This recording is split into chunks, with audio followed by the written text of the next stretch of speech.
जनतेसाठी कुणाशी भेटणारा आपला चॅनल सत्यमुख।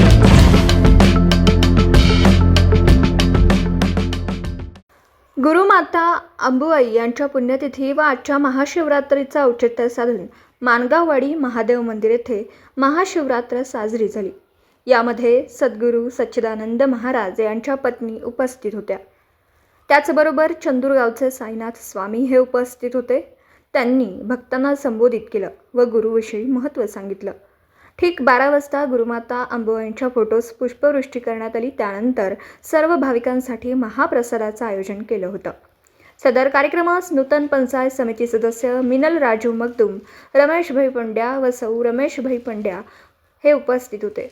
माणगाववाडीतील सर्व ग्रामस्थ भाविक मोठ्या संख्येने उपस्थित होते। त्याचबरोबर माणगाव, साजनी, मुडशिंगी, पंचक्रोशीतील भाविक उपस्थित होते। गुरुबंधू तमनाकवाडा, कबनूर, आळते, नरंदे, बिर्देवाडी, आंबेवाडी, गारगोटी, कागल, निपाणी, इचलकरंजी, कोंगनोळी, मालेवाडी, लक्ष्मीवाडी, बिर्देवाडी या गावचे गुरुबंधू व नातेवाईक मोठ्या संख्येने उपस्थित होते। आजच्या कार्यक्रमाचे आयोजन गुरुमाता अंबुबाई चॅरिटेबल ट्रस्ट माणगाववाडी यांच्याकडून करण्यात आलं होतं। अध्यक्ष चंद्रकांत खोत यांनी नियोजन केलं होतं। भजनी मंडळ सेवा रुकडी गावातील भजनी मंडळाकडून करण्यात आलं। त्याचबरोबर माणगाववाडीमध्ये महादेव मंदिर बांधकाम सुरू आहे, तरी भाविकांना सहकार्य करण्याचं आवाहन करण्यात आलं। सत्यमुख प्रतिनिधी योगेश चंद्रकांत खोत, माणगाववाडी, तालुका हातकणंगले। गुरु गंगा गुरु भागीरथी, गुरु सब देवीन की देव, गुरु से शिष्य होगी बडा तो कर लगी सेव। गुरुपेक्षा किती शिष्य मोठा झाला, गुरुपेक्षा किती शिष्य मोठा झाला तर ती सेवा ही आपल्या गुरुची आपण केलीच पाहिजे। ही आपली गुरु परंपरा आहे। सजानंद बाबांच्या पासून चालत आलेली गुरु परंपरा। महान व्यक्ती ज्यावेळी देह ठेवतो, महान व्यक्ती संत ज्या दिवशी देह ठेवतात त्या दिवशी काही ना काही तर कारण लपलेलं असतं त्यामध्ये। बघा, सजानंद महाराजांनी देह कधी ठेवला? जुनी माणसं कुठे आहेत आपले? कधी ठेवला?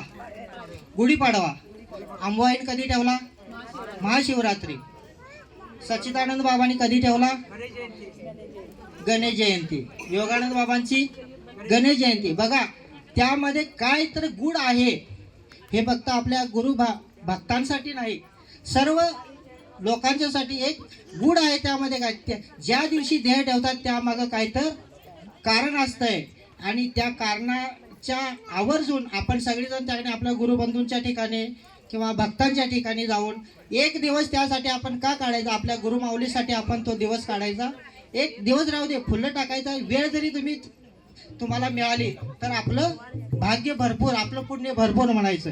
तर हे संतांच्या खुणा वेगळ्या आहेत, त्या आपण आपल्या ज्याच्या मार्गाने समजून घेऊन त्या मार्गाने आपण चालत राहिलं पाहिजे। जे आपल्याला बोध दिलेला आहे आपल्या गुरुनी त्या मार्गावर आपण चालत राहूया। आपल्याकडून जेवढी सेवा होती तेवढी आपण सगळं करत राहूया। हे मंदिर बांधण्यासाठी सुद्धा सच्चिदानंद बाबांनी मला वाटतं चंद्रदादांना बऱ्याच गोष्टी काही सांगितलेल्या आहेत। कोणत्या तारखेला काय करायला पाहिजे, कुठल्या दिवशी काय झालं पाहिजे, ह्या अशा गोष्टी ह्या अगोदर घडलेल्या आहेत। आपण फक्त कार्य करत चाललोय ते। ह्या कार्याला सर्वांनी कोण कामाच्या रूपात, कोण आर्थिक स्वरूपात, कोण सेवेच्या रूपात मदत करूया आणि हे कार्य आपलं आपण, ते एका माणसाचं कार्य नाही, हे कार्य कोणाचं आहे? इथं सगळे बसलेले ऐकायला आले तेवढ्या सगळ्यांचं, आणि आपण ज्याच्यापर्यंत निरोप पोहोचवणार तेवढ्या सगळ्यांचं कार्य आहे ते। हे आपण समजून घेतलं पाहिजे। एक माणूस बांधायला म्हणजे त्याचं एकट्याचं कार्य नाही ते।